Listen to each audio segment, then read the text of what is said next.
Coding Conversations. This is Kevin. This is TC. Yeah, man. It's been a crazy week. It's like a ton of layoffs going on. Yes, it's crazy. Like the amount of layoffs that's going on. Like you showed me that article about like Hmm. Niantic laid off some people. I think your company was laying off some people too, right? Or Yep. am I wrong? Um, and The then who else? Let me mortgage pull it is up right just now. hammered. Uh, I guess once the interest rates start rising and people aren't getting those loans, man. They're just laying everybody off. Yeah, Unity is laying off hundreds of people. It says Homelight, this real estate company, is hiring laid off 19% of its workforce. 19%. Such after hitting 1.7 billion valuation by raising 60 million bucks. After raising 60 million, they had to let go 19%. Man, What that's did they that's kind of say? shady, though. You know what I mean? Raised all this money and lay off Yeah, all these people right after. but maybe the money isn't going towards. I mean, I hope the money isn't going to the CTO or CEO's pockets, right? Like Right. I think with everything going up, like I'm trying to play devil's advocate here, right? I'm trying to like make a point for both Benefit. sides. Yeah. Like let's say with everything going up, it's just harder to keep people at their salaries. Like maybe these companies are just projecting like, okay, even if I did like even if we raise all this money, how far would that go, right? With the current staff that I have, and then maybe they don't if they want to be around in 3 years or whatever, maybe at their current salary with all their employees, they only last for 2 years. They gotta let people go. I mean, yeah, we'll see if the CEO got a pay cut too. That'll be really telling. If they cut his salary, Exactly. his salary, then Yeah. it's real. But yeah, everybody sees a recession coming, man. It's just inevitable. Yeah. The problem is these companies got like really greedy, man, and once due to the pandemic and due to the supply chain problems, they just kind of raised their Yeah. prices up and beyond what was reasonable. And then on top of that, real estate blew up. So you have record high inflation, record high gas, record high housing, like, and people aren't really making that much more money, if at all. Right. So what do you expect? That's like obvious. Yeah. It's But like, tough. how do you plan on shielding yourself from like the recession? Hope for the best, prepare for the worst. That's kind of Yeah, my motto right now. Like, I don't really have like a foolproof plan. It's more of yeah, a, hope that everything turns out good and just play my cards smart because, yeah, layoffs do happen. Like mhm, Monday could turn around and I could lose my job, right? Like yeah, and sometimes it's not my performance. It's just the way that it is. It's just business, and I have to look out for my own best interest. Like, okay, what can I do if I lose my job? All right, I'll look for another one, or I'll save up, or I'll look for welfare or whatever. Like, there's options out there, but um, I think when things are good, you gotta like know that bad times are coming, and you gotta sort of prepare for it. yeah. It always pays to stack your money up, man. Like save your money and get out Yeah, of debt. That's the hard part, not spending it when you got it. yeah, yeah. Because you think everything's good, like, oh, I can go and buy all these action figures and anime and Mhm. stuff, and you're just like, wait, hold on, can I really do that? Is that the smart move? No, yeah, it pays to have good savings, man. I'll tell you that. Like, uh, and it pays to like really own stuff, like especially housing. Like, imagine if Bless you. yeah, imagine if you had your house paid off and you didn't have like a $2,000 or $3,000, mortgage or rent Yeah, note or whatever to pay. You know what I mean? yeah, it would be nice. It would be nice, but uh, I mean, I would hope that some of these people living in those areas have a backup plan, right? I don't think most people do, man. Like cryptocurrency, you can't put all your eggs in one basket, Mhm. right? Look at those people that did reverse mortgages on their homes and took out Nah, loans and stuff, and it's like that's like the juice ain't worth the squeeze because if everything goes sour, then what? right.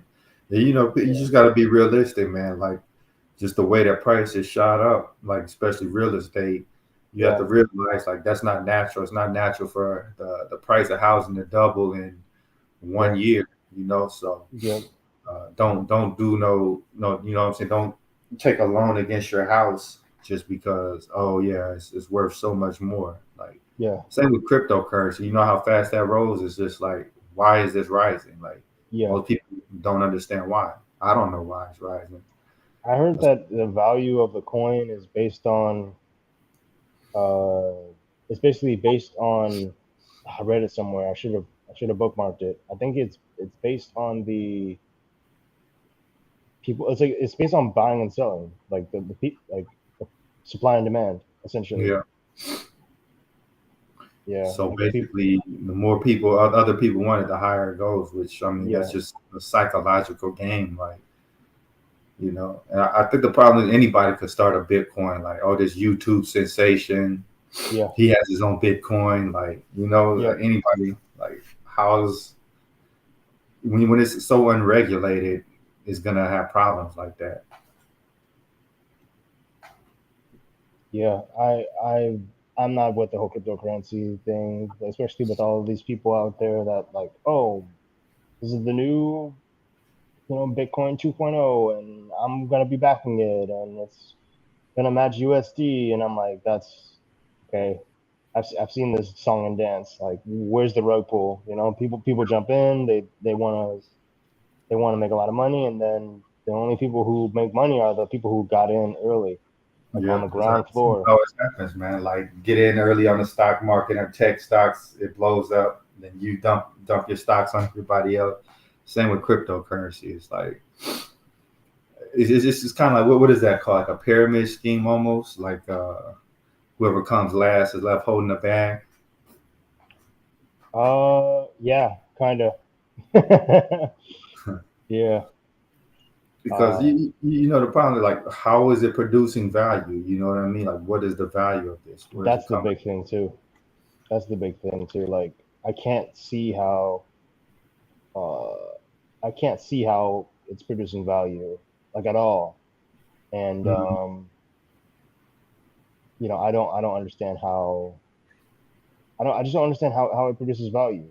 Like, a stock makes sense, right? Yeah, At least from my shallow understanding of stocks is like, if a company does good and they're performing good, then the stock goes up in value, I right. think, right? It's And like tied then to the performance of the company. right, and then like if they're doing bad, then their stock goes down. Um, so personally, I'm just like, all right, well, if I can't see how it's performing, then I'm not gonna buy into it, especially Mhm. one Bitcoin costing like thousands of dollars. Yeah, That's just ridiculous. exactly. Man, it's kind of like if how the digital world is. If you can convince somebody to buy it, then you have a product on your hands. Like let's go into the metaverse, and you need to buy these digital clothes. You need to have the coolest avatar. This is your life 2.0. Yeah, You know, like I think somebody paid like $450,000 or some kind of amount to have land in the metaverse somewhere next to Snoop Dogg. I'm like what are you doing?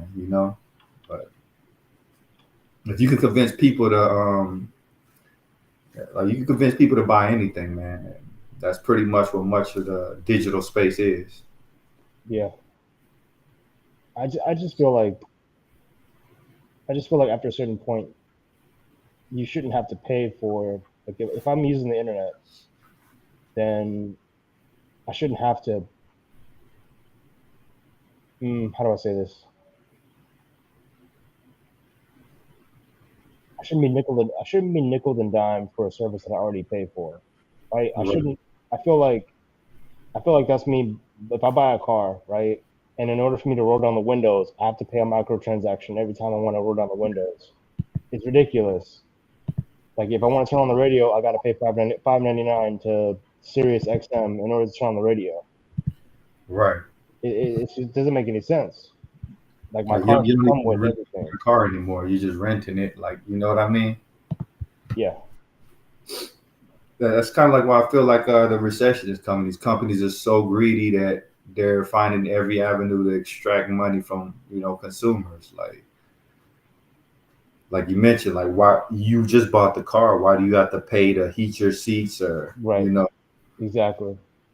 Exactly. Like that doesn't make any sense to me. It's you're just nickel and diming me at that point. And we talked about this. Like I don't see Mm, the benefit of being nickel and dimed. Like I'd rather just own something outright. But I think those days are gone. yeah, Honestly. yeah, everything's like subscriptions now. Man, that's with all of these layoffs, man. I really feel for those subscription companies though, because that's like it's a lot easier for people to cut that out. You know what I Yes. mean? Yep. That's the first. That's usually the first thing to go. Like what services am I not using? What services Mm, haven't I used in a long time? Like I think I think rarely do I turn on Disney Plus. Like I pay for it, like because my girlfriend uses it. But personally, I'll use Netflix or mm. HBO Max. I think I use HBO Max the most out of all of my streaming services right now. Like, do you see yourself like keeping all of those, especially Uh, as the economy's kind of I don't bombing? I don't think so. I think I'll probably get rid of. I might get rid of Hulu Mm, first, just because. Yeah, like what is it? We're finishing off a couple of series soon, and then a lot of the series that I did watch on there, they've expired on Hulu. yeah. I'm like, well, now I have to buy the DVD in order if I want to watch it, right? Or find out where they're moving it to, right? The subscriptions you have, you said Hulu, Netflix, Disney Plus, Netflix, Hulu, Hulu, Netflix, Disney Plus. I got HBO. I got a HBO, but that's included in my internet with Oh, AT&T. Um, you have but like an anime, HBO, like Crunchyroll or something. no, I don't have Crunchyroll. Do I? I think I had Funimation, but I think Funimation got bought out by Crunchyroll, so I might have a Crunchyroll account somewhere. Mm. I'm not sure how that works. Altogether, how much Um, you think you paying a month for subscription? sheesh, probably 20, 40, gotta be like $60, I think, something like 60 that. bucks. Give or take, yeah. I mean, Um, it's not bad compared to like cable or whatever, but it's still a lot. it's still a lot. Yeah, it's still a lot, and then they're just gonna keep trying to segment things off like more and more and more, and it's Mhm. like it's too much. It's too much. At this point, you're just making cable all over again. We're just gonna go Right. back to cable. Yeah, Yeah, it's pretty much cable, except you can kind of you could be more granular, like you can pick and choose a little bit more. sure. Yeah. Yeah, somebody loses the license to something that you want to watch, and then it goes somewhere else, and Yeah.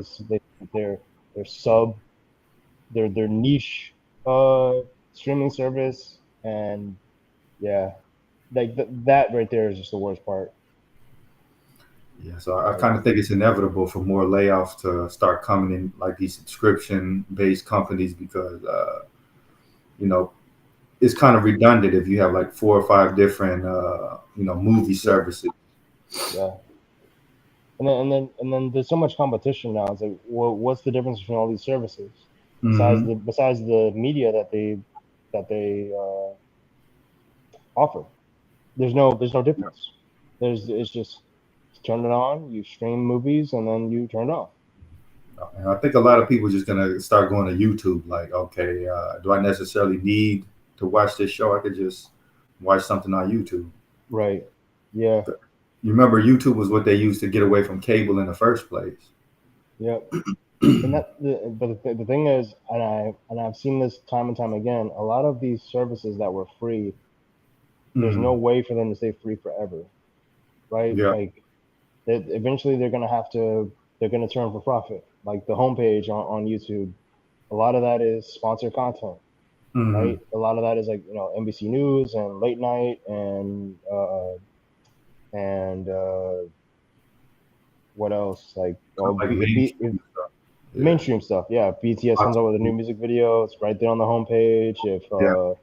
If something happens in the world, it's right there on the homepage. If the late night show or a new movie or whatever, it's all there right on the homepage, and that's how they get paid, especially with ads. Yeah, yeah, they give it to you for free for like a year to hook you, and then once they got like Yes. a big audience, then they start ramping up the price. Yep.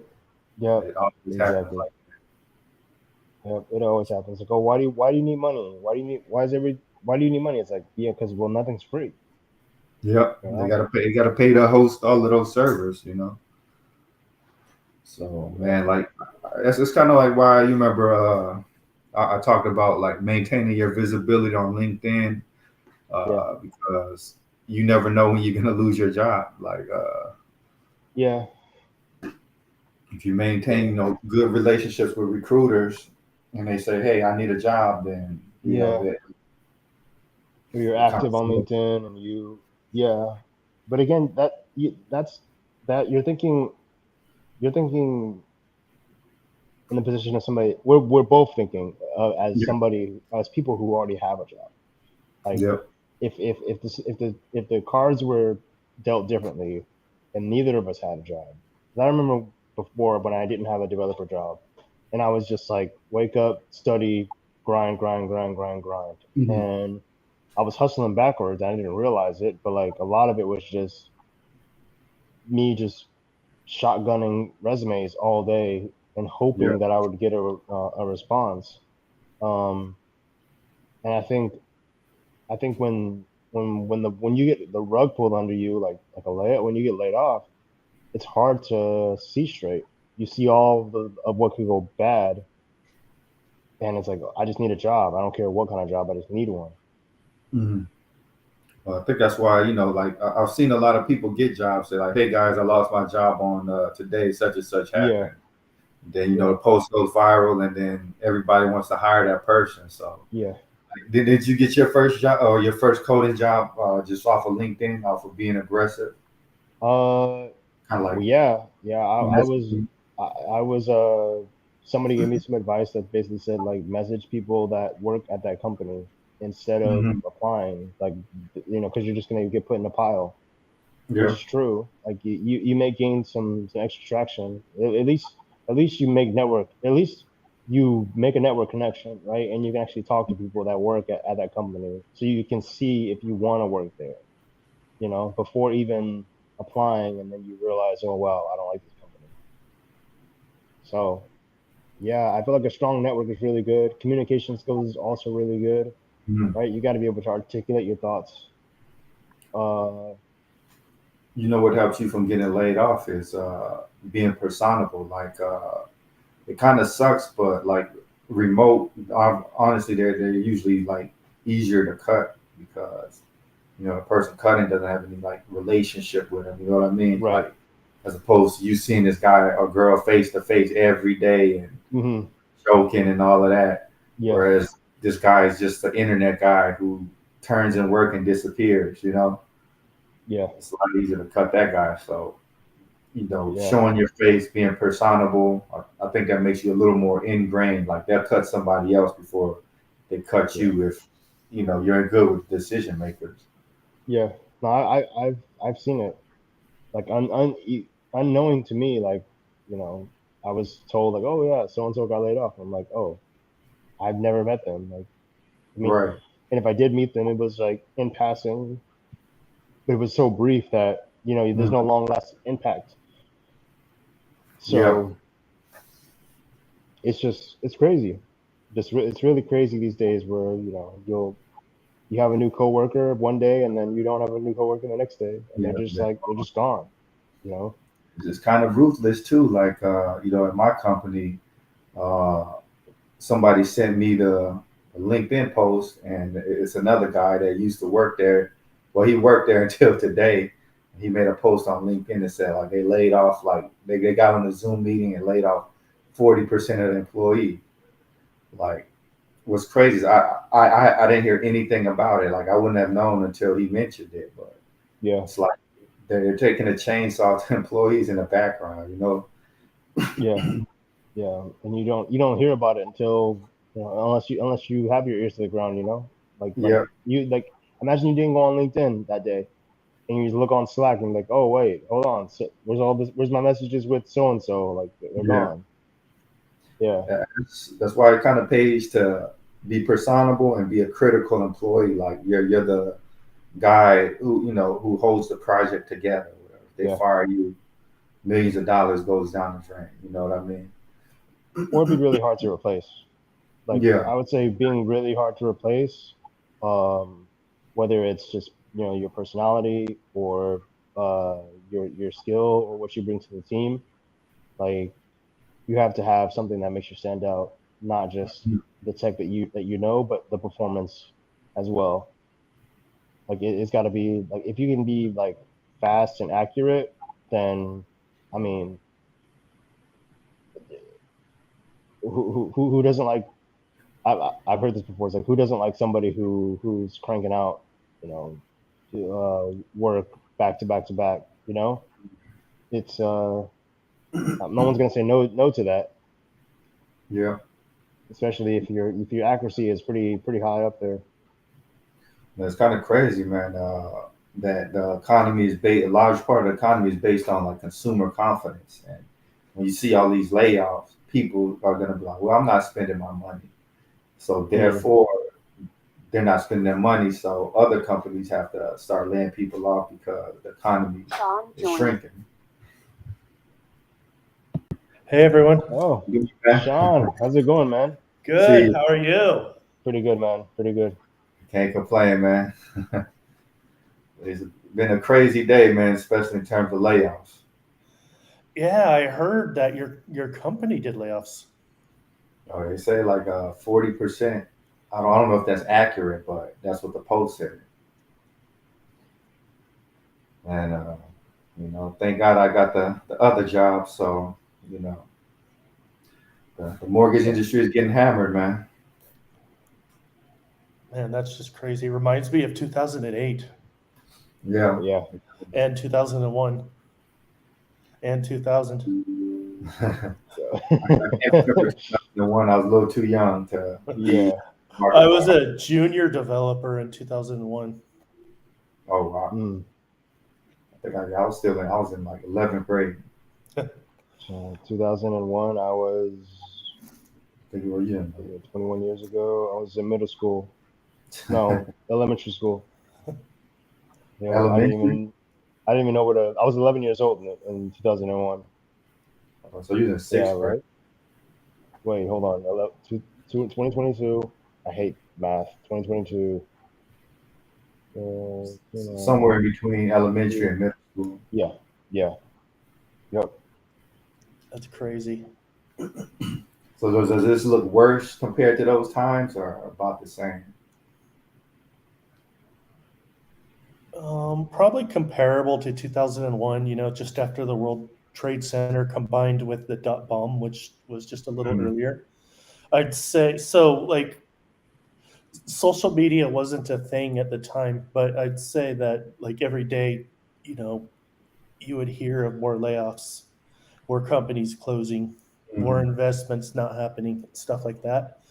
And there was this fear that like, whoa, now I'm competing with 100,000 other software engineers if I get laid off.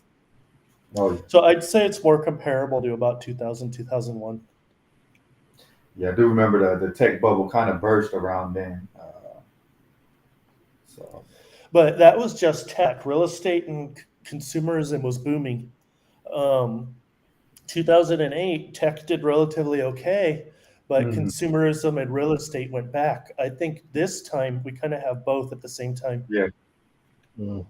I think it might be fueled by lack of consumerism based on like the the cost of living going up. People are spending less, which is Mm-hmm. impacting advertisement and maybe investment. Mm. Yeah.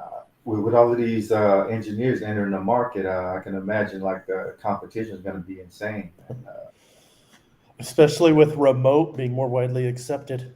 oh man. Yeah, I didn't even Because now consider you're that. not just competing in the Bay Area for Bay Area. You Oh know, yeah. people living in Yellowstone, are just as good. And then they accept less salary because the cost of living is lower, so they might have an advantage in Yeah. some aspects. Yep. Do you feel like a remote is like a little less stable than actually having to go in terms of being laid off? Is it you, me or Sean? Uh, either one of y'all can answer that. Yeah. uh, I feel like there's definitely a stability thing like involved where like uh I make this joke, but it's like the way things are going, I'm just like, you know what, let me just wake up the next day and have a job, right?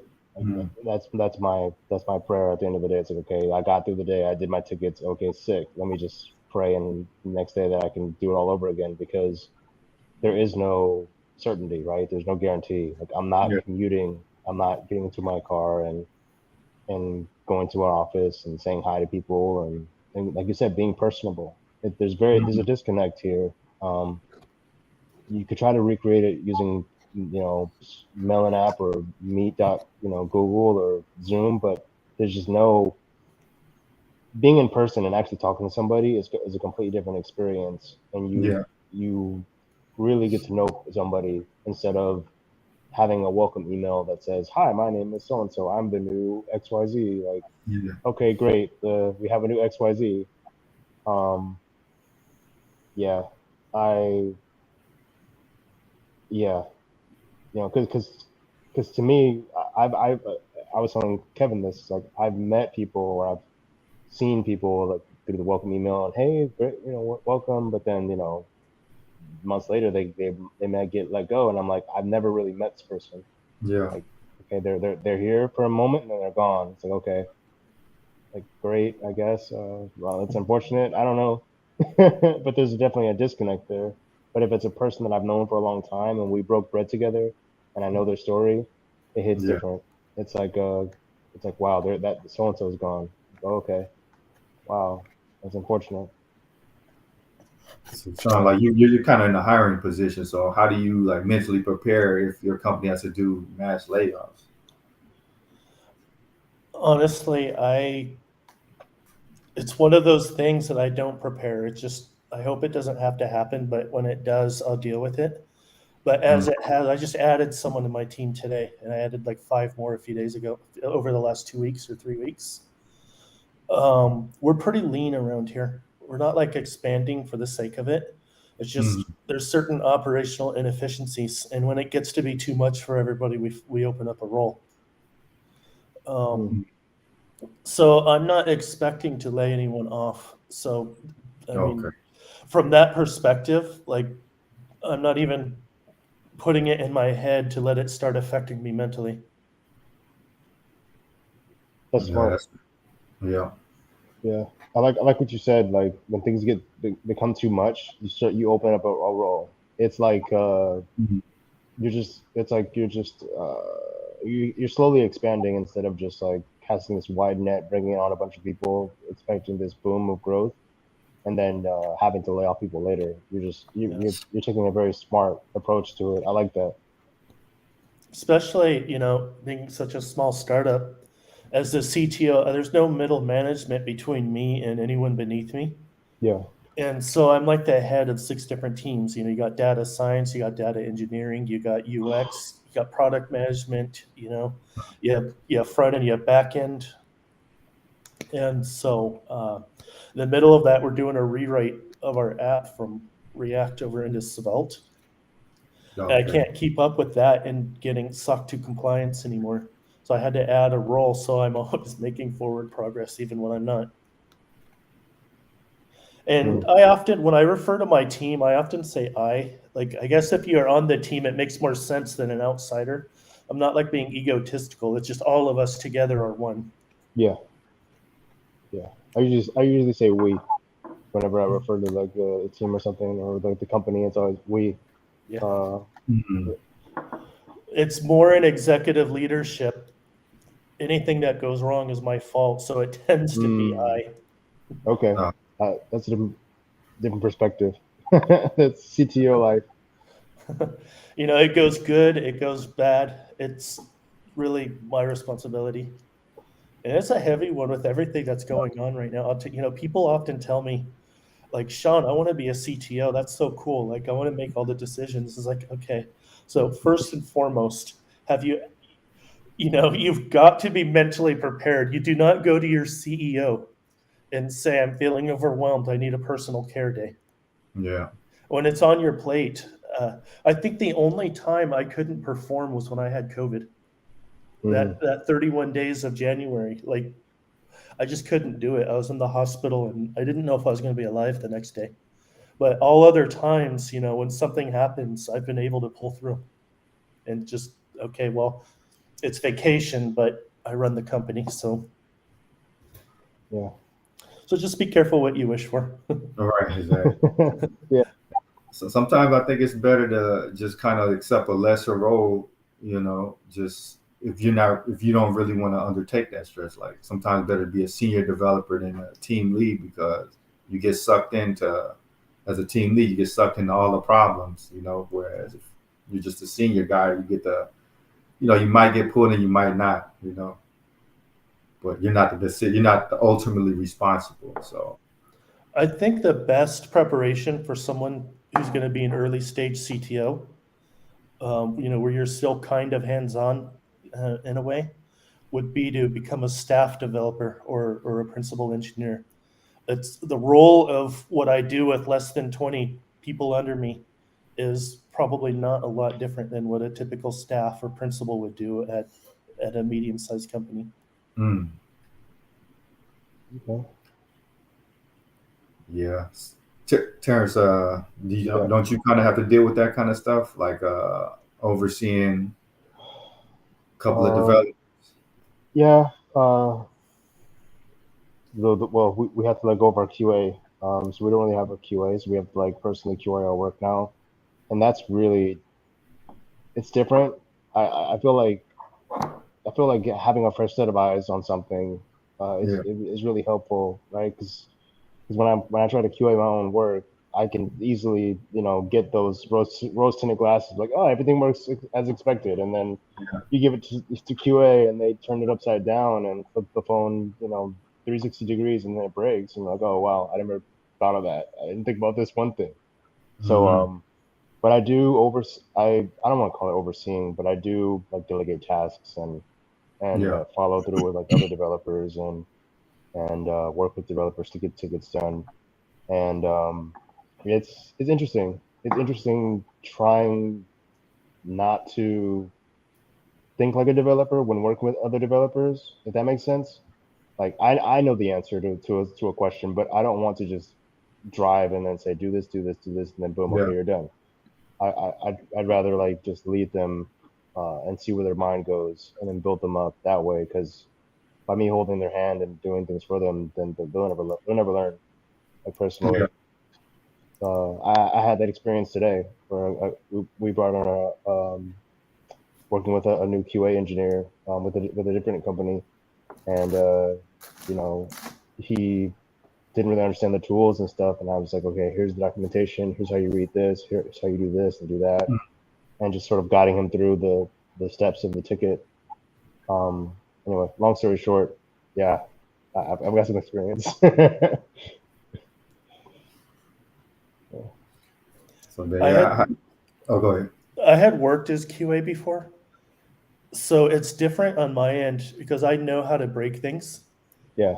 And it's hard because with the team, somebody will submit something and I'll look at it and I'll instantly know the 5 ways it's going to break and I will do Hmm. it. and I should be saying thank you, great job, this is awesome, let's take it further. You know, what if it? But instead, I'll just break it, and Yeah. it has actually had an opposite effect sometimes, where people go away feeling demoralized, like, man, nothing ever works. That they call me eagle eyes, so I've had to back off. Yeah. But at the same time, it's like having worked as QA, it's just my brain is thinking about everything. Yeah. So the developers, when they work under me, it's actually, I feel like this is a life learning experience for me, because I have to be careful how I conduct myself around my team. Uh, I try Mm. not to be the best person in the room. I always feel like they're better than me at what they do. That's why I hired them. I'm not a React developer.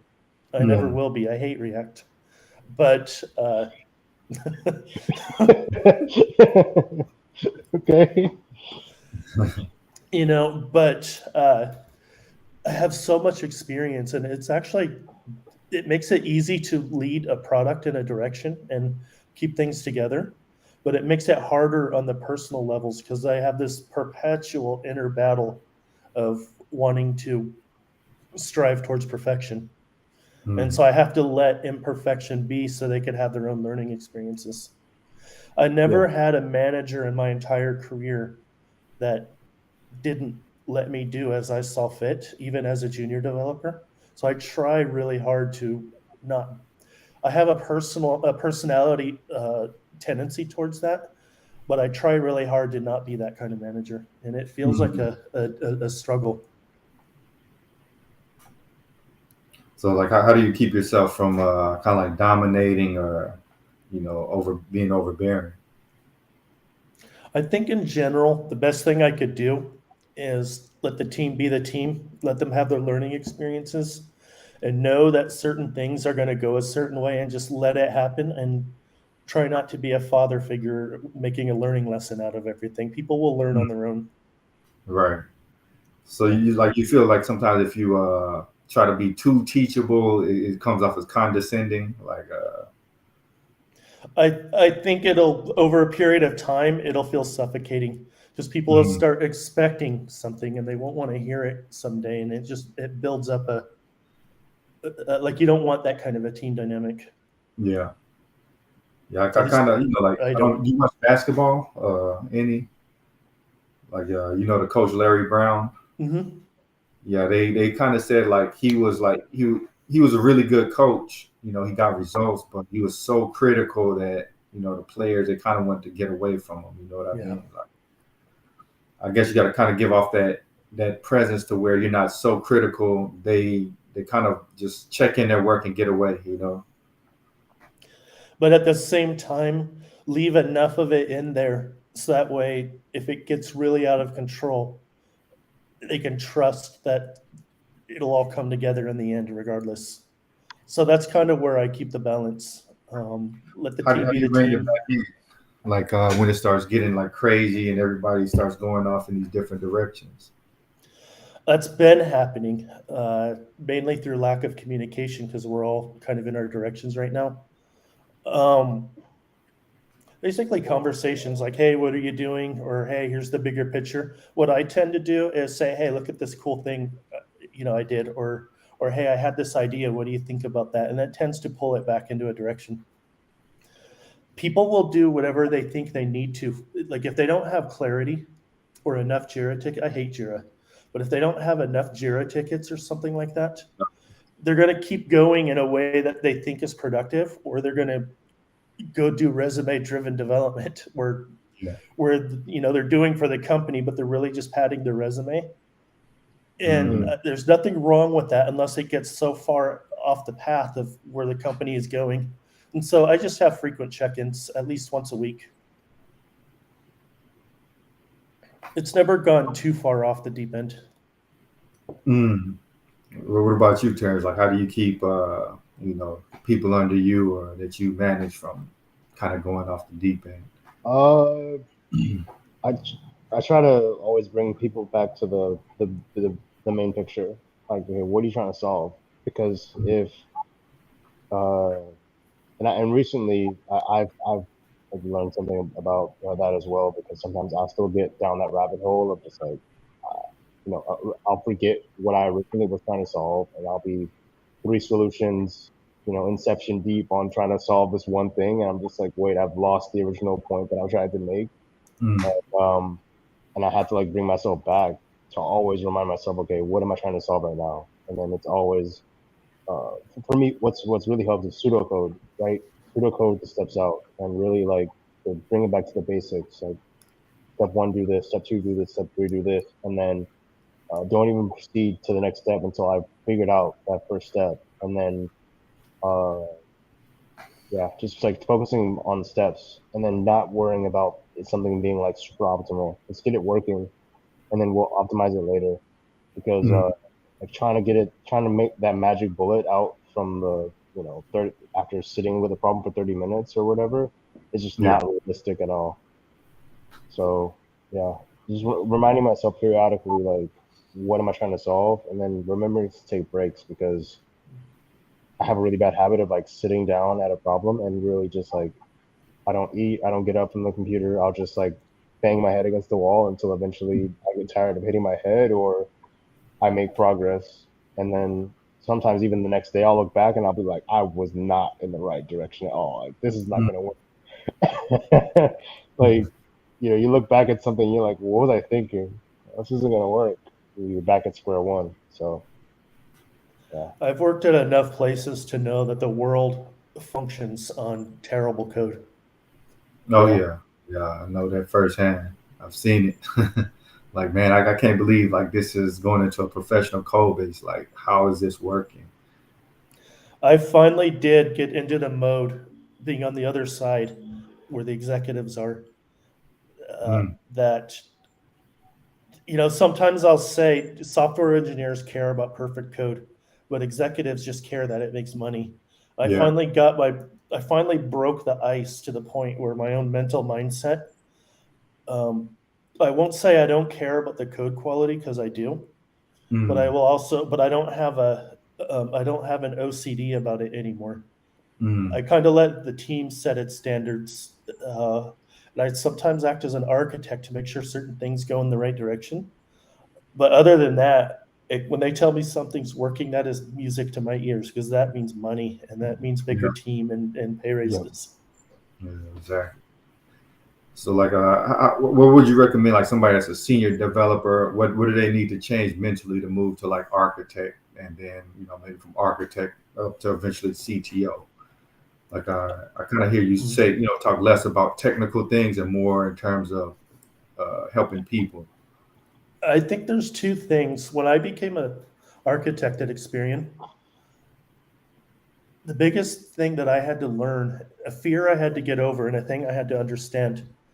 Everybody knows what a tech lead is, or at least most people know what a tech lead is, and it varies from company to company, but it's relatively in the ballpark of the same thing.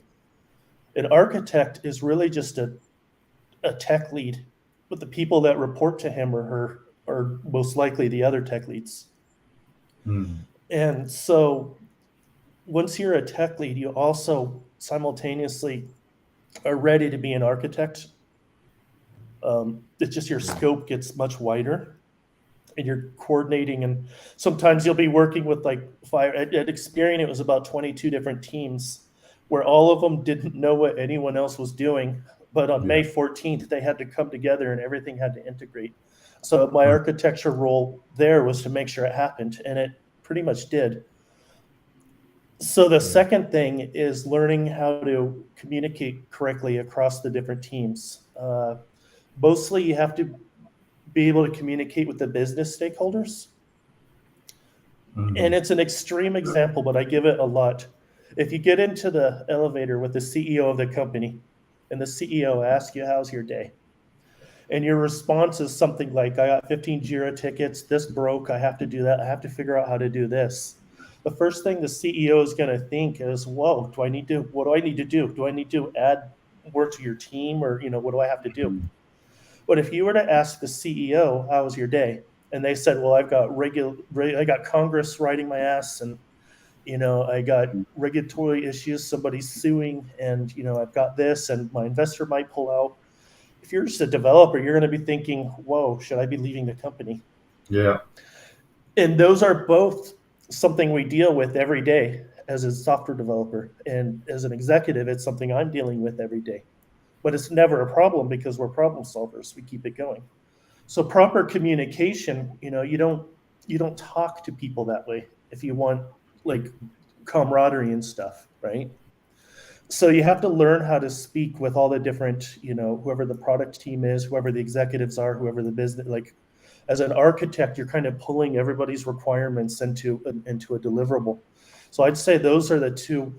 The TLDR would be, just understand as a tech lead, if you go into the architecture or the staff role, your scope just gets wider. That's it. But your communication has to improve so you can talk with anybody and translate that to the developers. Because more than anything, you become a liaison between the different groups. Yeah.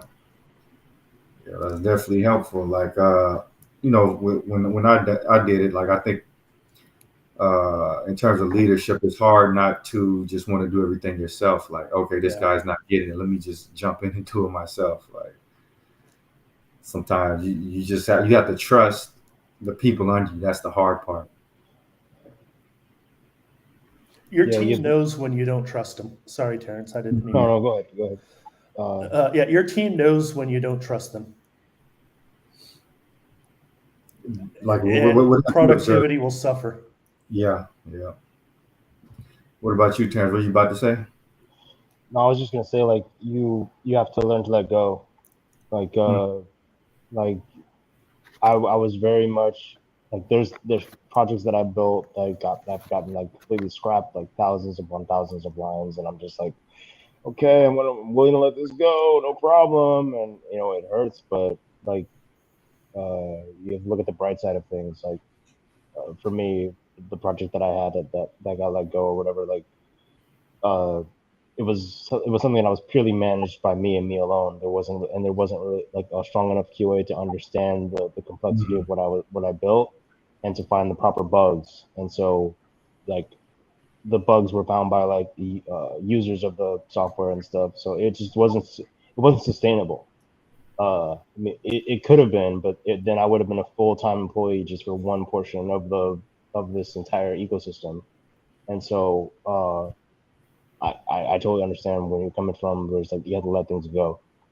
Like, it's a different perspective as far as like you're leading a team and the team is building out something.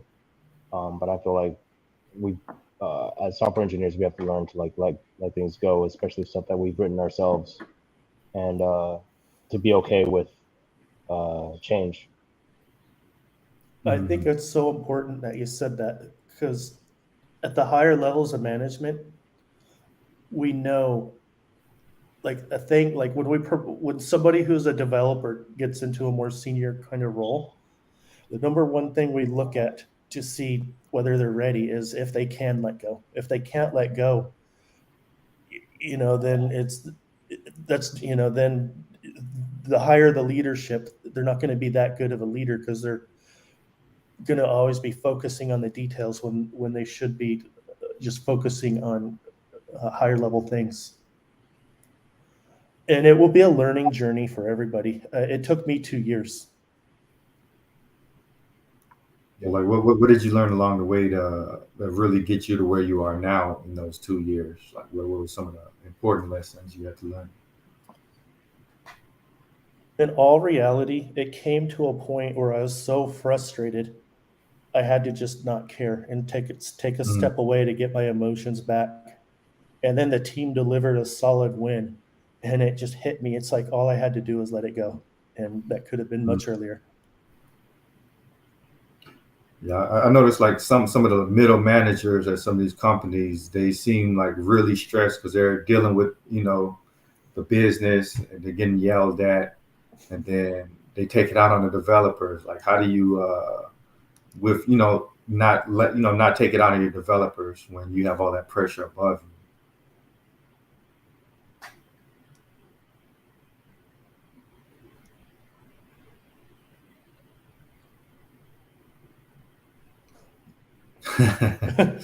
You gonna go first? No, I'm waiting for you. Um, Okay. yeah. Um, I had a learning lesson very early on. I mean, very early, probably my first 2 or 3 months when I was a CTO. And before that, I hadn't actually been a leader. So I kind of went from individual contributor straight into pure leadership. So I didn't have the journey in between. I learned, how do I say this? I still had some imposter syndrome, but I Mm, learned that how I feel is how the team will feel. And so I just had to make a very conscious decision that I'm going to separate my emotions from my leadership.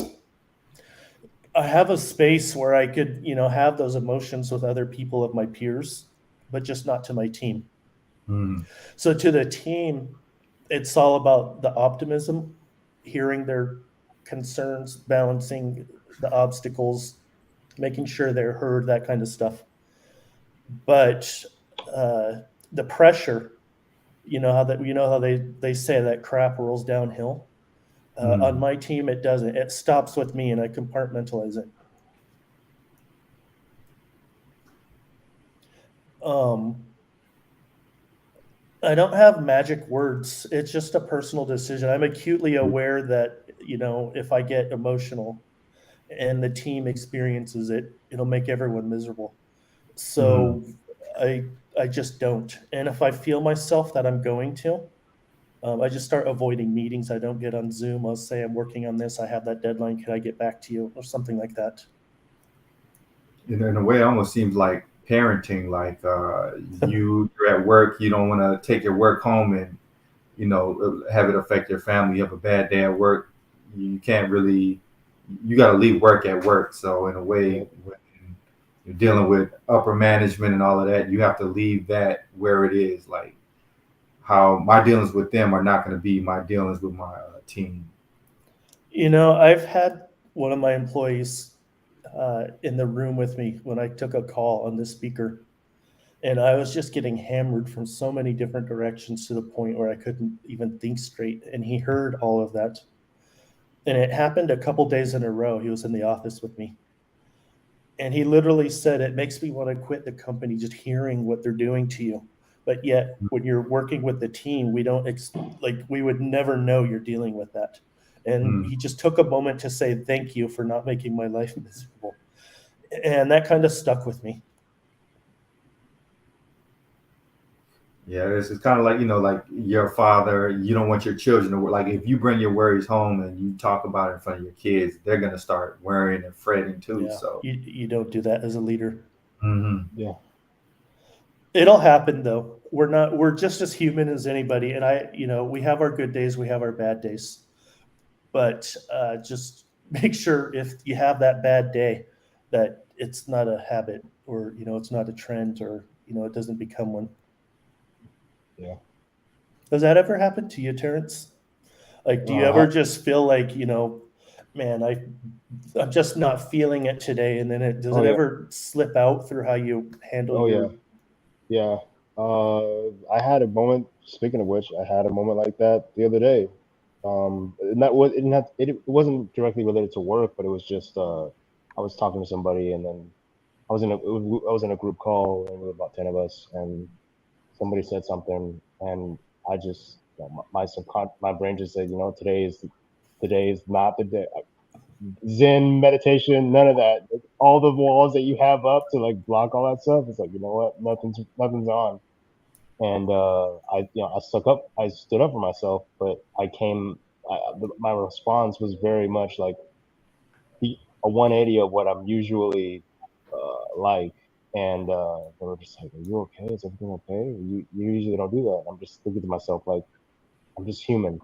Like I can't mm, be Yeah. sin, all the time. It just doesn't. It's not healthy to be that way. And so, um, yeah, I feel like it's normal. Like you said, we're human beings, and I do feel like uh, things could have been a lot worse. If I didn't if I didn't catch myself. Um, mm, and there are things that I have learned. over time to sort of mitigate the level of response that I give to situations like that, like meditation and like exercise and things like that. Because uh, like personally, and this is a little left, but I'm gonna a left field, but I'm gonna reel myself in. I'm not gonna go too long, I promise. Um, I feel like everybody should find out how they cope, right? And they should have a healthy coping mechanism as well. When it comes to stress, especially in this field, right? Because it can be extremely mentally taxing, as well as physical, but more so mental, I feel. Um, and you have to have an outlet that lets you be you, that lets you get that stress out. Because some days I'll go to sleep and I'll wake up and I'll still be tired. Like physically, I'm not tired, but mentally, I'm just like, oh, today's the day. I need to, these tickets are due or whatever, and time isn't on your side. So, yeah, yeah, definitely. There's days where you're just not 100%, and it's normal. I feel like you have to give yourself those days to just not be 100% and then come back stronger the next day. But if it's a habit, yeah, you should definitely get some, like, figure out what's going on to sort of stop that habit, whatever's triggering it to keep coming back. I feel like for me, just working remote is like 35% of a coping mechanism. Just being able to step away, not sit through traffic, not be in meetings. Yeah. Um, I very often don't feel like I need a vacation. It was Mm. actually 2.5 years before I'm like, I've been here for 2.5 years and I finally feel like I need a vacation. I think just being remote, it relieves so much of the stress. Mm. It's deadlines and communication, that brings it back. Yeah. And so, at least in my environment, I know when anything gets out of whack, I know that it's fixable through communication. Yeah. Yeah, I definitely agree with the part about removing a lot of stress, like the commute and all of that. But like now, I'm kind of in that mode to where like being by myself all the time, I'm feeling like you start feeling really isolated and your social skills start deteriorating. Yes. Yeah. So Yeah. yeah, I'm almost kind of glad to get back into the office just to mingle a little bit, but the drive isn't that far, so about 15 minutes. So I think that's doable. But like, how do y'all keep your social skills from deteriorating, like when you're just so isolated? Uh, for me personally, I've like found like Discord groups and stuff like that, and like every other day or whatever, I'll just hop on like throughout the day, even if I'm not like physically participating. It's always nice to hear another voice or like hear conversations, um, like live in real time. I feel, and not like pre-recorded on YouTube. Um, and sometimes I'll chime in. I feel like that's helped to uh, supplement like personal interaction. And Hmm. then personally, I've started to push myself uh, to actually say good morning to people.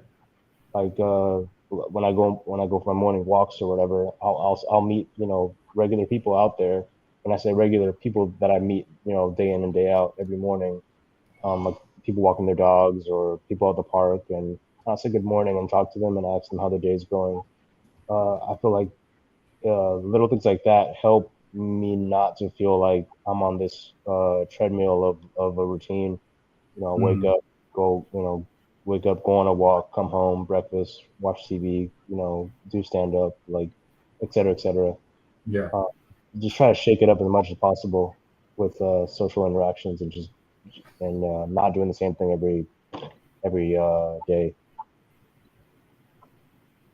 Yeah. I haven't been as good at it, like from being sick and bedridden most of last year. I was already introverted. I used to joke and say I've become an avoidavert. Just, the more isolated I am, the better it was for me. Hmm. Um, I think lately I've become more social and I have noticed just how I talk. Sometimes I don't like if I sometimes I'll see myself on recordings or something from the meetings. I'll be like, whoa, I really sound like I don't have confidence, and I don't feel that way, but it comes out. And so it's something I'm just starting to do, to become social again and reach out to my friends and family. I think for 2 years I just was a hermit, Hmm. other than work. Yeah, for me, it's been like getting into church, actually going up there as opposed to doing remote. Like once you do one thing remote, you almost want to do everything remote because it's so comfortable just being at home. Yep.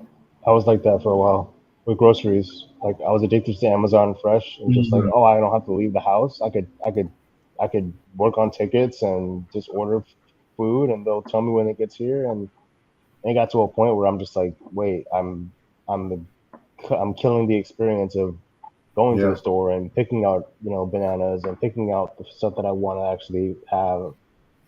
Yeah. So I was like, you know what? Let me actually just get out there. the house almost turned into like a mini prison. It's like a beautiful prison, but it's Yeah. pretty much a prison. You're just there. Yeah. So I kind of like getting out, going to the physical store, like seeing people driving around. Like you just gotta force yourself, and once you get into the habit of it, it kind of builds on itself. Like you start wanting to go out more. Yep.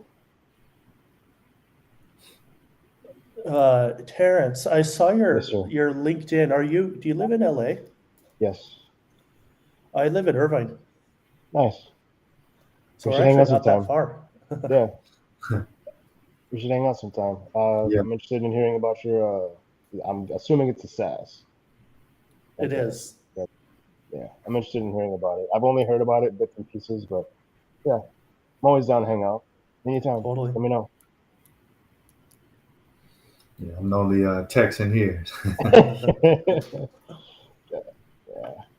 But, it seems like No, I everybody mean, from Cali's coming to Texas, so I might yeah, I was see about to y'all. say Yeah. I might be over there in a second.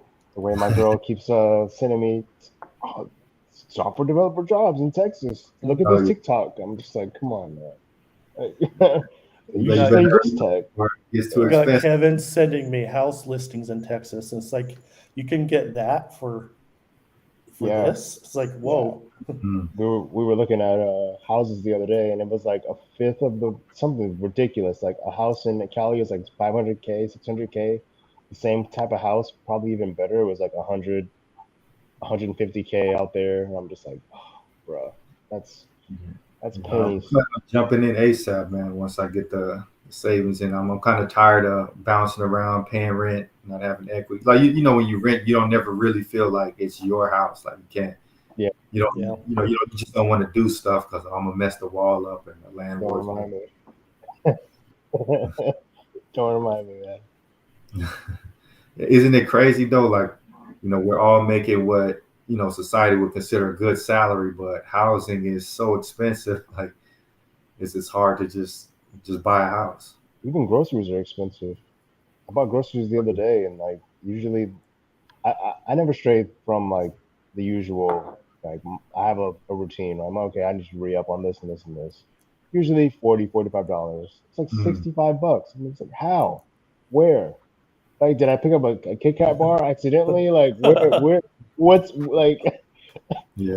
Yeah. I don't see it, but it's crazy. It's As I crazy. tossed $45 of gas in my car, it just filled up halfway. I'm like, wow. Yeah. Don't buy a For the Camaro. first time in my life, I put 120 in the tank. That used to be about 60. What? Yeah, it was $7.01 a gallon. Wow. Oh man, it's that bad What are out you there. driving? Are you driving a truck? Or? Yeah, it's a truck. It's a six Oh, cylinder. I mean, it's 22 miles a gallon, but still, like, man. yeah, Yeah, that's insane. I'm keeping my little Civic. Keep, no, I'm keeping it. Yeah. I had the same truck. My first car was the same truck, and I got a Civic Hybrid, back in 2006, and I was pulling 55 miles a gallon on that thing. I Wow. mean, most people were getting 35, but I drove it a certain way, and I had a head-on collision on the freeway, and I very quickly replaced it with a truck. Gosh. Oh, okay. Yeah.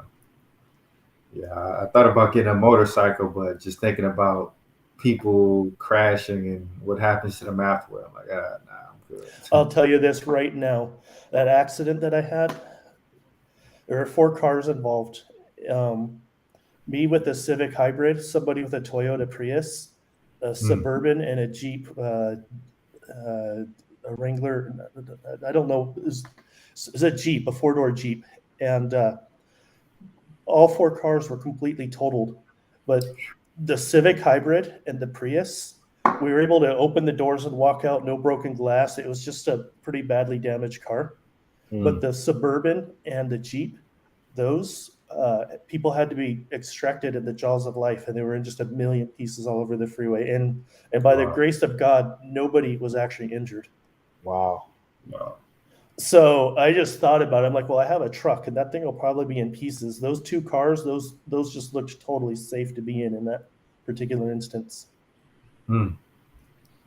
Well, I never thought about that. Like I got a Camaro. That thing's kind of built like a tank. But yeah, it's crazy, man. That's why I tell people I drive slow. It's like, oh, you drive like an old lady. I'm not in a hurry. Right.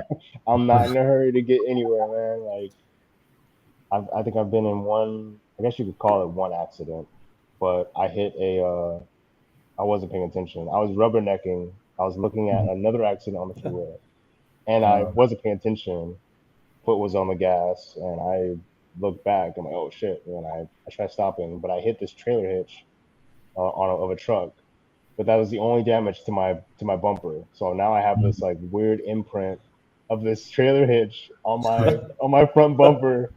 it's crazy. And yeah, and she's just like, we pulled over. She's like, "Are you okay? Like, do you see any damage?" Like, no. But you see this weird looking like imprint on Mm. the bumper, and I'm like, that's I got lucky. I got so lucky. I don't know what the probability of that is, but I got super lucky. Mm. After having dealt with the insurance and even literally having my life flash before my eyes, as they say, I don't want to drive in a way where if anything happens, like I have to give an account for, why something happened. Yeah. Yeah, yeah, I don't drive like an old person, but I'm definitely a lot more cautious than I used to be. Yeah, I think a lot of people think that drive with me. They think I drive like an old person, but I'm super careful. Like I'm always hitting the brakes, like giving cars in front of me a ton of space. Like I don't drive like I have a sports car. right.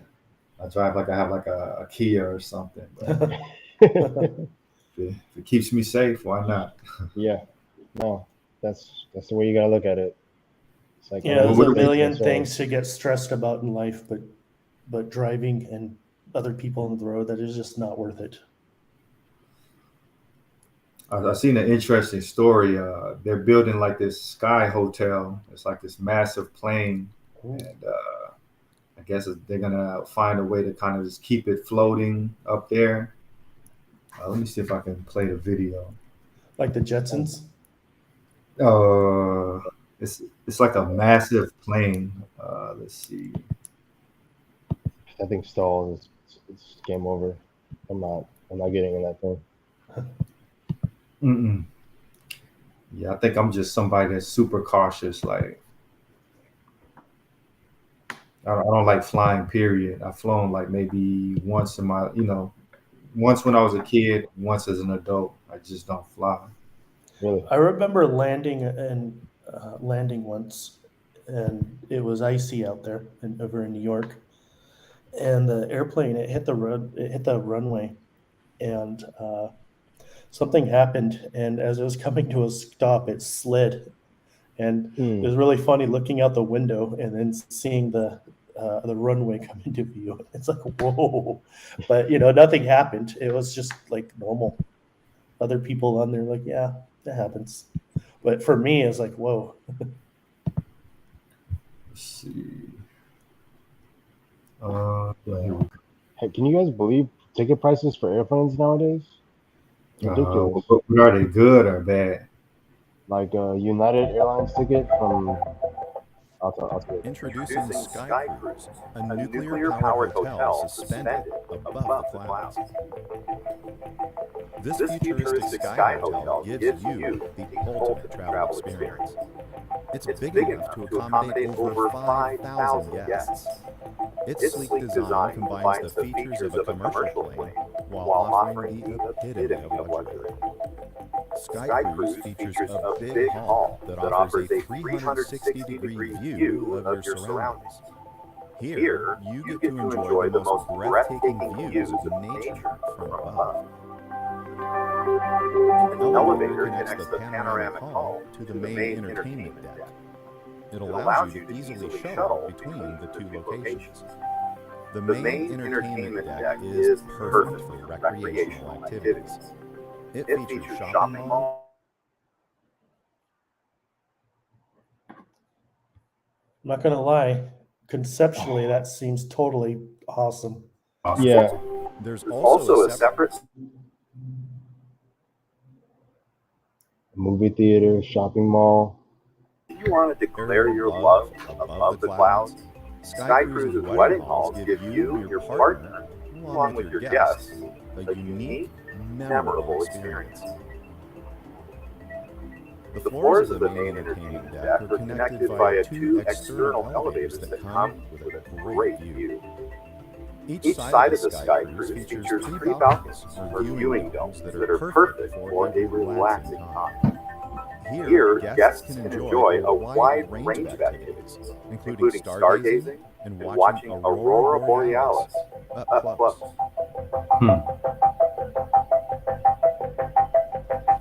You don't have to worry about Sky Cruise's carbon footprint. Its 20 electric engines are powered solely by clean nuclear energy. A small nuclear reactor uses highly controlled fusion reaction to provide the Sky Hotel with unlimited energy. Thanks to nuclear energy, the hotel never runs out of fuel and can remain suspended in the air for several years without ever touching the ground. With Sky Cruise, you do not need to worry about air turbulence. Its navigation systems feature a state-of-the-art command deck that uses artificial intelligence to predict air turbulence minutes before they happen. If any potential air turbulence is detected, the system automatically prevents any vibrations from happening. It creates anti-vibrations that work like noise-canceling technology, allowing Sky Cruise to glide over the vibrations with ease. Everything is engineered to perfection for your own comfort and safety. Yeah, I don't know if I believe that. There's no way that thing is in the air for years without touching ground. Yeah. Maintenance has to be done. Yeah. Yeah. I can't trust like a nuclear, something being nuclear just sitting there forever. Like, who's gonna maintain that? Like, who's in the where's the Starship Enterprise crew? Like, I need to know that people are actually doing their jobs. That thing. I don't really see the purpose of that. I guess the better view. You know what I mean? Like, who wants to just be in the air for months? Yeah, but you're not really in the air though. You're distracted by the movie theater, the mall, the weddings and stuff. I'm pretty sure if they could put a pool in there, they probably would. Like, it's just a bunch of distractions. I do that on the ground though. You know what I mean? Yeah. Like I think some people are so rich, you just have to find ways to take their money. Yeah, or people just they're looking for that next big thing. Like, okay, well, we have hotels. We could build a bigger hotel. You could build a more grandiose hotel, but why not put a hotel in the sky? Or put a hotel on water? So, like, if you got rich tomorrow, what would be something that you would want to do that you can't do now? Prepare for the recession. Yeah, I don't know, man. I don't think I would do some crazy thing like build a sky hotel though.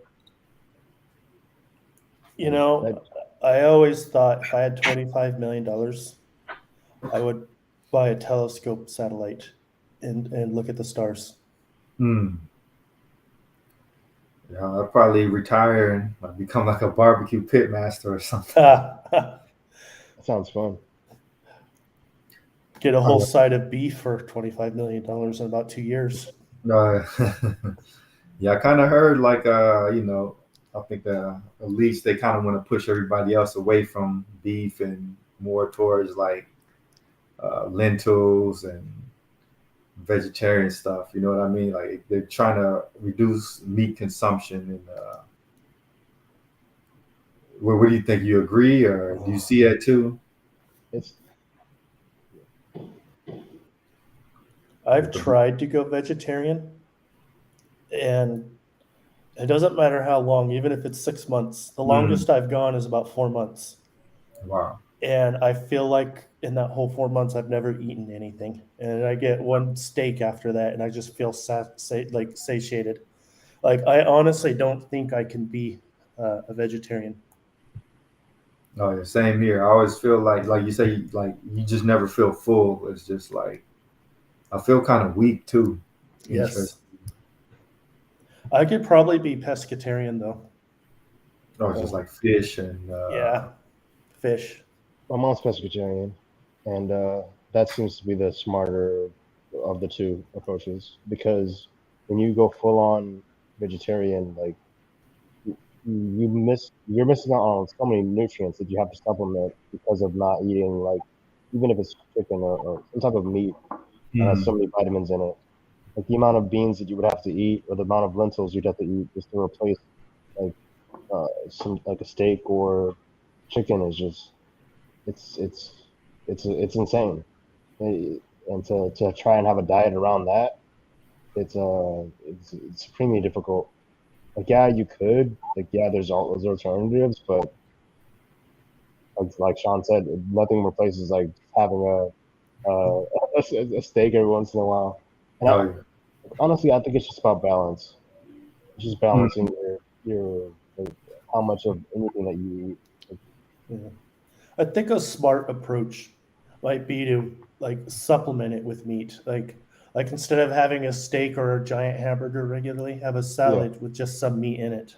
yeah, Mm. yeah.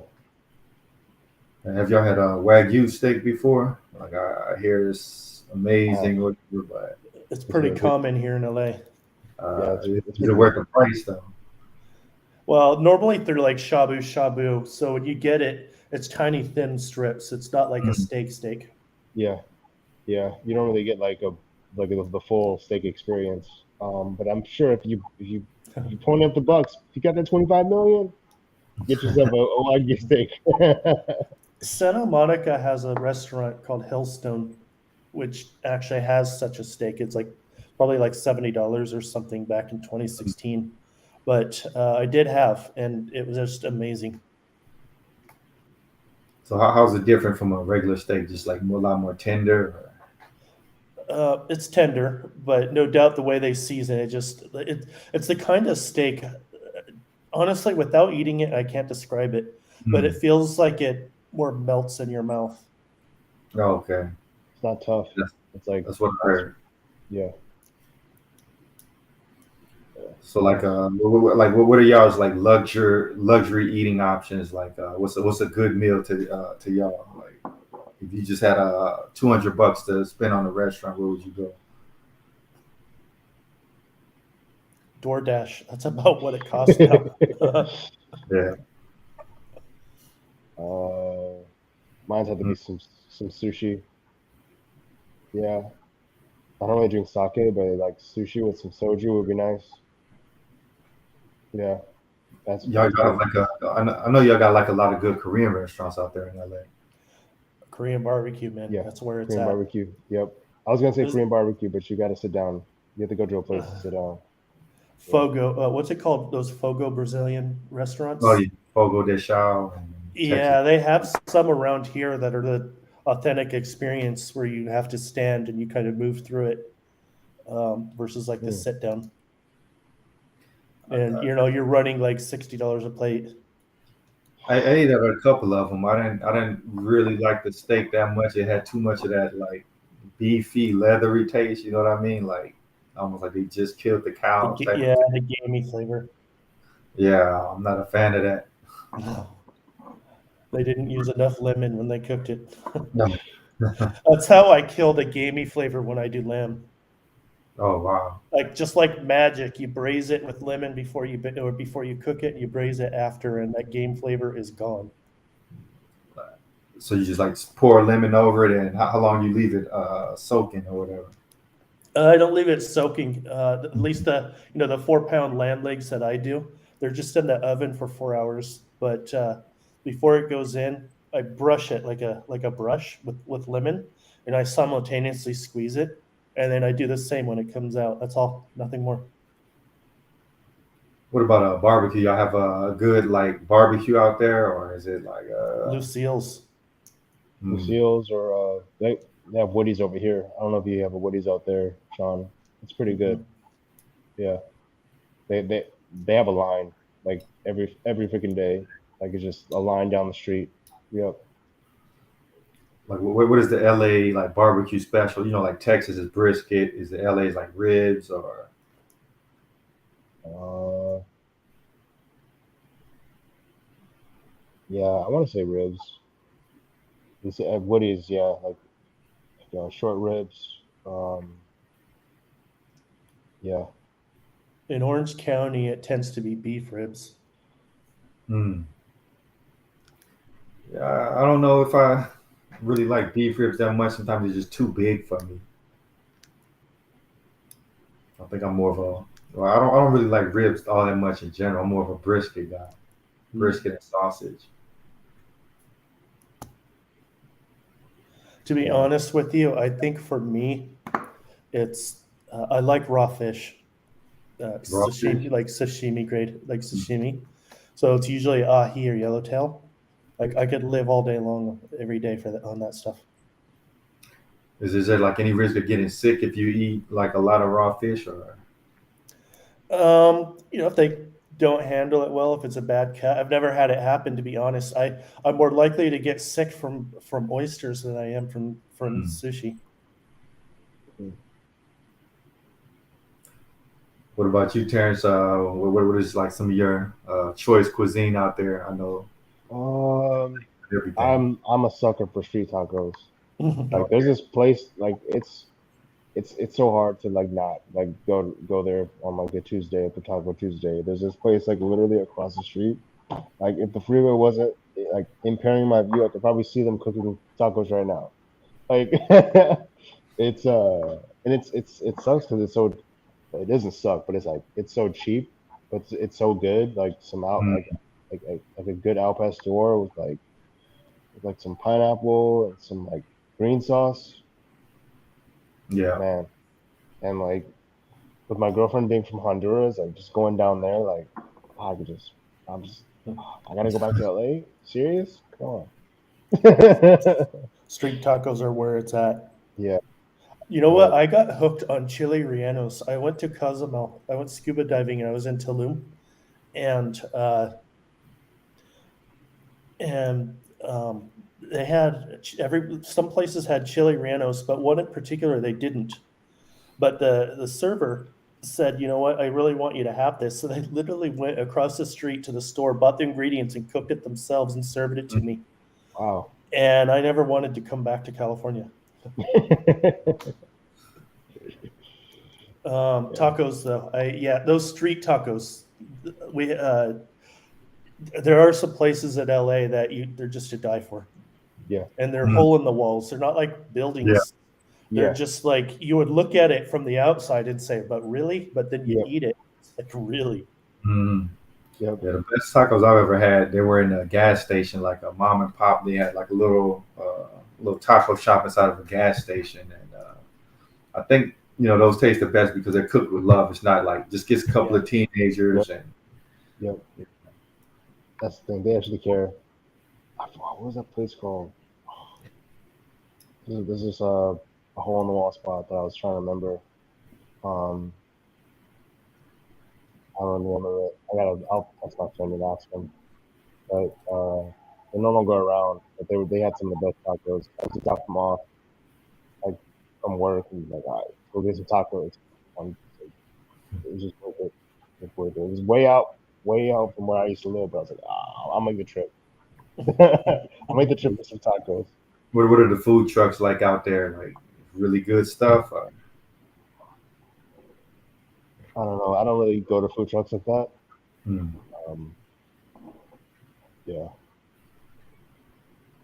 think the last food truck place that I actually had was like a deep dish food truck. I never had deep dish pizza. I'm not a fan of deep dish. I'm not a fan after that experience. Yeah. You know, Yeah, my ex girlfriend was from Thailand, and she mhm. loved tacos. And we would drive around sometimes at 1 in the morning. And she said the secret to finding a good taco is some of those places they'll be up past midnight and they'll have a line. You just look for one of Yep. those. Yep. Yeah, exactly. Yeah, Thai food is really good too. I've never. Have I had? I don't remember. You haven't had it before, Terrence? I don't think so. Mm. What No. about Japanese food? Yeah. I mean, I've had American Japanese food, You know, not like besides like legitimate. ramen, you know, like Besides just ramen, yeah, yeah. I mean, I've had like legit like sit down ramen before, like Mm. that. But I feel like that's way too much food. I feel like I don't know who, like besides Naruto, like I don't know who sits down and eats like that much like, ramen in one sitting, or Goku. Like it's just too much from one person. Legitimately, I I've mean, never had like, the good ramen. Is it like that much better than you know? like a Just packet and some yeah, noodles from 99 cents too. Yeah, no, it's actually pretty good. Like they like actually cook the noodles and they have like legit chicken broth and like they actually mm. like put veggies and everything else inside of it and like an egg and stuff. Like it's legit. Like it's real food, It's not all just in the seasoning, man. It is yeah, all in the seasoning. yeah, Yeah. yeah. What about Korean food besides Korean barbecue? Kimchi for the win. I've had a I've had a Korean fried chicken. Oh yeah, that's good. Yeah, yeah, Japchae, I definitely. don't know if you know what that is. Kind of like the glass noodles. It's the they call it sweet potato noodles. Kind of like almost see through. I don't think I've Yeah, you haven't heard of it before. no, I haven't heard of it. No. Yeah. The next time you go to a Korean restaurant, if they have it, try it out. It's really good. All right. They I have will. one at the Irvine Spectrum. If you ever come this way, I'll take you. Irvine Spectrum. All right. Yeah, Irvine. like it's a Korean restaurant, so I was expecting Korean barbecue, but Mm-hmm. it's probably closer to a fusion though, Mm. not like home style Korean. Yeah. But it's so different than what would you expect, and it's pretty good. How far are y'all from each other? Like LA, Mm, is how far from Irving? Well, you well, measure in hours, not miles. Right. and you probably, I personally double it when to get anywhere in LA. I'm always all right. If Siri says 30 minutes, it's an hour. Mm. Yeah, so 41 minutes. So yeah, an hour and a half. Hour and a half. What Yeah. what city? I'm right by LAX. Okay, Yeah, so yeah, oh yeah, and you've got the 405, so you're not taking any wins there. yeah. So like, yeah, Google says 44 minutes, so I'm calculating like an hour and a half just to be generous. Yeah, Yeah. easy. The When I only was way teaching at Hack Reactor, I mm, started there, and I'm like, okay, well, I got to be in at 10. So if I wake up, if I leave at 4:30 in the morning, I will definitely get there at least by 9. No, I got there at 11. So that Mm. was why I ended up getting a house in Santa Monica. But it's like even like, and it's only 58 miles from where I lived. dang, Does this is Hack Reactor pay like good enough to just get a house? And Um, yeah, so I had two of them back then because of that. Well, so Santa Monica, it was easy to get a house for $200,000. Now the oh, same thing is probably $1 million. But in 2015, it wasn't that expensive. Airbnb had not yet taken over and oh, got the speculators there. They paid well, and I had a dual income with somebody that paid even weller. So between mm. the two incomes, it was totally doable. Okay, yeah, because I got a couple of offers to teach, like one at SMU to run like a boot camp. It's about 6 feet, 110K. It's like decent money, but not enough to really feel comfortable getting a house. So that's kind of like what I was asking. Yeah, I feel like in 2015, houses were still affordable. Um, Mhm. like you could casually say, "I'm going to buy a house" and go out and do it, Yeah. even though it was not within the realm of everybody. But on the kinds of incomes that a typical tech person had in those days, um, it was doable. It was about 2016 when Airbnb took over everything that the Mhm. prices just skyrocketed everywhere. So prices wasn't I know obviously there wasn't always like $1 million. So but like 6 or 7 years ago, what they were like in the 300s and 400s. You can get a 1,000 square foot condo for about 200,000 in Santa Monica these days, It's which is which is not beachfront, but you're okay. probably only about 1,500 feet from it. Hmm. Now you said the same thing will probably go for around $1 million. Oh yeah, I looked at the unit. It's 1.2 today. Wow. Maybe you should have bought 3 or 4 of them. You'd have been good. And out here, like they have a town called Wiley. You could have gotten like probably like 2,500 square feet for around 300K. Now, a year later, the same house is like 600K. So a year it just doubled. So the house that I lived in, not just a couple miles from where I'm at, I paid 700 in 2006 at the height of that Mm. market, and within a couple months it dropped to about 250 in that neighborhood, Wow. and it didn't come back up to 700 until 2018 when I sold it again for 700. Mm. And today I think goes for 1.2 million, and it's only been 3.5 years, 4 years since I sold it. And it's Wow. like, man, that is just crazy. It was a good house, but not that good. Hmm. Yeah, that's kind of like how I feel about the market now. Like for what you're paying, it doesn't really impress. You know what I mean? Like I'm paying 500,000 for this. Yeah. And I know out there it's even worse. Like me and Terrence was looking at stuff in LA, like broken down shacks for like 500, 600,000. But you got to look at the property taxes in California. Um, You're only going to pay 1% of the buying price. People tell me all the time, don't let it deceive you that my house is 200,000. I'm paying 1,500 a month in property tax. My mortgage isn't even 1,500. oh wow. Wow. So in California, you're paying 3 grand on mortgage, but you're only paying 600 on property taxes. Hmm. Yeah, I know in Cali, like if you got in early, you're good. Like a lot of people don't sell their house because they got the locked in at a low rate. Don't you have like a cap on how much the property tax can go up each year? 2% of 2% of the previous reassessment. Oh wow. So it's not bad. It comes out to about $35 a month each year.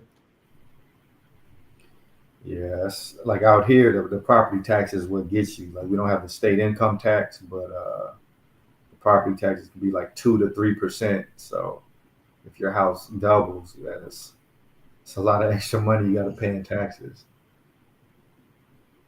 Well, weren't you considering other states like maybe like Texas, Oklahoma?